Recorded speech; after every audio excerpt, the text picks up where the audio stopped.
How to play Roblox with wired controller. Hi guys, welcome back to our channel. So in this video, I'll show you how you can play Roblox with a wired controller quickly and easily. So just follow the simple steps. I'll give you easy to understand instructions for setting up and using any wired controller in Roblox. So Roblox has full controller support, but this depends on the specific experience that you can join. For example, Blox has full controller support with all the keys configured correctly, and other experiences might lack some functions. In any case, the first thing you should do is to connect your controller to your PC. So any controller will work. Connect it to one of your PC's USB ports, and to verify that your PC recognizes it, you need to right-click on the Windows icon and then go to Device Manager. There you will find all connected devices, and you should see something related to your controller.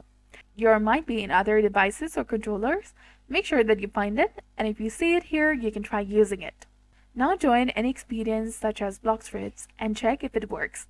As I said, if an experience does not have controller support, it will be disabled by default. It must have support for it to work natively, and if it does, you can play. You can press on the select to navigate the menus and it will work perfectly. So if you detect that your controller is in the device manager but not working, it could be that the experience does not have the support or that you need to reinstall the drivers. Right-click on the controller, select Update Driver, and follow the process. If this does not work, I recommend uninstalling the device. After uninstalling it, connect the USB cable to another USB port on your computer, and after changing the port, it should start working.